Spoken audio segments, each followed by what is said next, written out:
My grandfather wore his church suit to the polling station. Navy blue, pressed shirt, tie crooked like always. He walked slow, cane tapping against cracked concrete. I was 8, holding his other hand, November air dry and tense. We stood in line for an hour, then another. When we got to the front, the lady at the table squinted at his ID, frowned, typed something, and said, "I'm sorry, you're not in the system." He said, "Ma'am, I've voted here since 1965. She said, "Not according to this." He said, "Check again."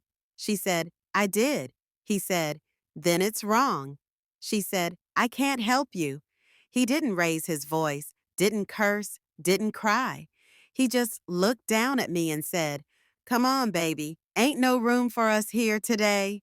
That was the first time I understood what it meant to be erased, not by a bullet, not by a jail cell, but by a system with a login screen and a smile. His name was Leon Goodwin, Army vet, served in Vietnam, came back to a country that called him boy, but let him die for it anyway. He paid taxes, he worked. He taught me how to tie a tie, how to plant tomatoes, how to read between the lines.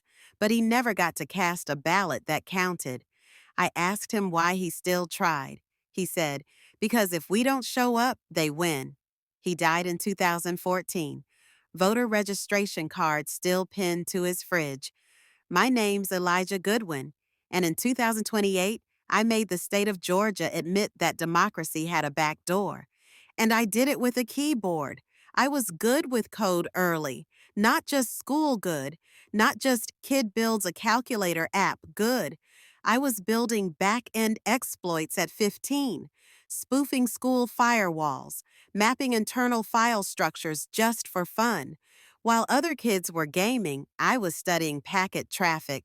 While they were snapping selfies, I was crawling election commission databases for fun.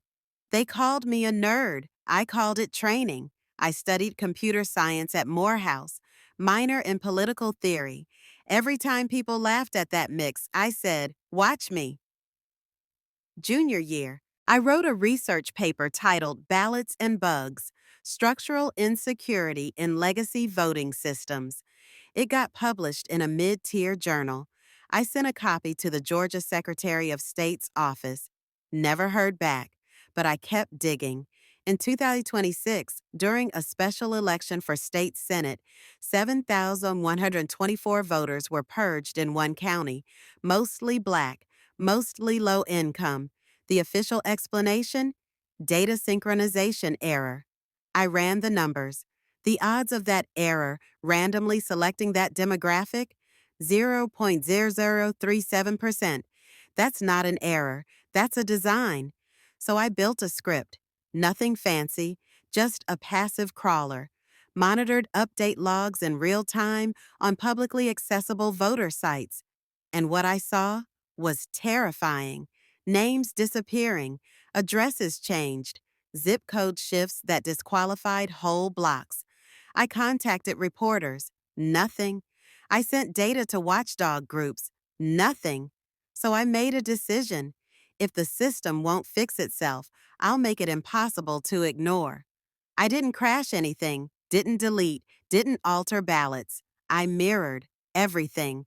I found a vulnerability in a third-party contractor's server, a vendor responsible for electronic poll book maintenance.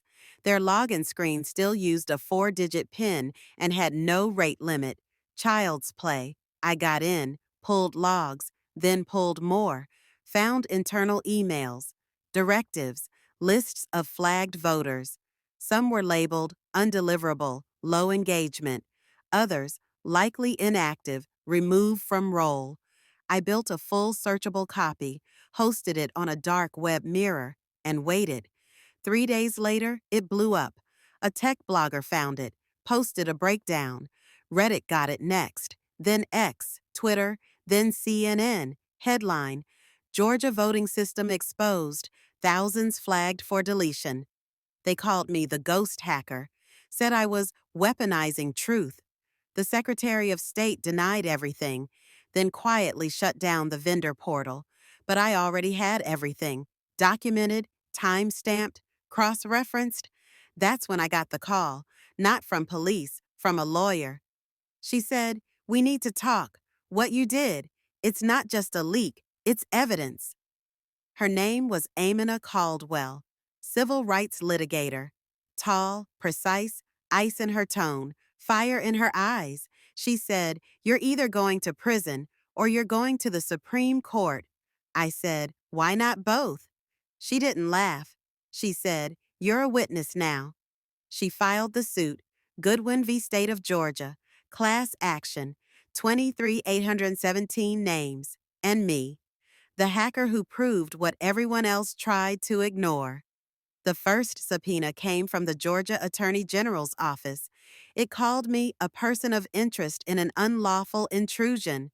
A week later, the FBI knocked on my door. Two men in suits, quiet, respectful, but firm. One asked, "Do you understand the severity of your actions?"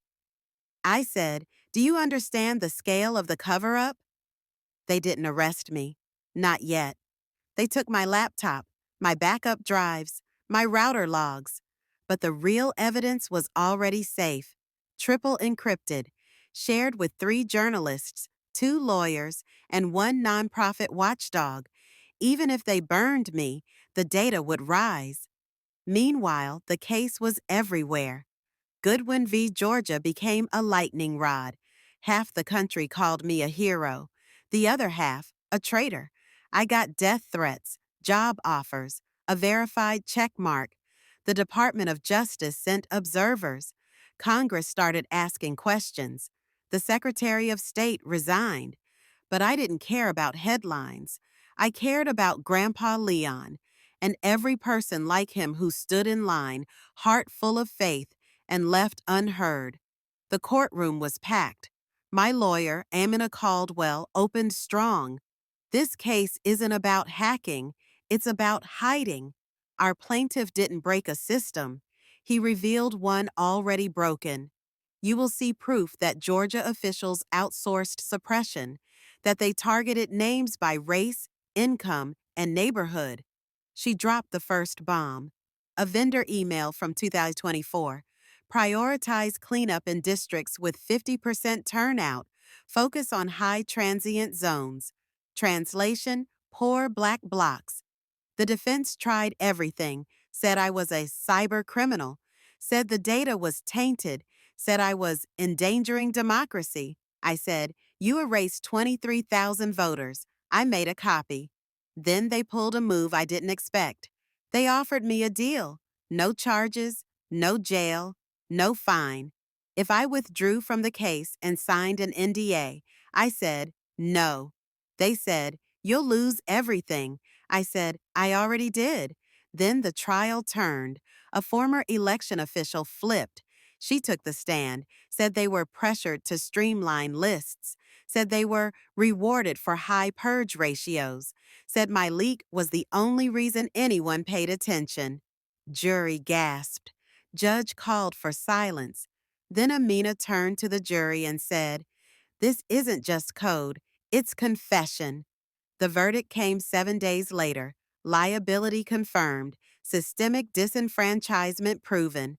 Georgia ordered to reinstate 22,481 voters, $4.8 million in damages. Federal monitor assigned for 10 years. I walked out of court into a thunder of cameras. One reporter shouted, "Are you proud?" I said, "I'm not proud. I'm furious, and I'm just getting started." They didn't charge me. The FBI quietly dropped the case.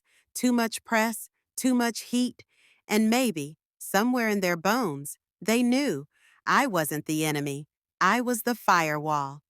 Today, I teach a course called Civic Code at Spelman, room full of hackers, but not the kind that break, the kind that expose. One of my students asked me recently, "Would you do it again?" I said, "I never stopped."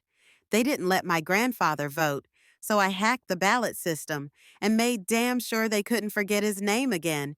Thank you for watching. If you want to get more that kind of stories, press like and check out our channel.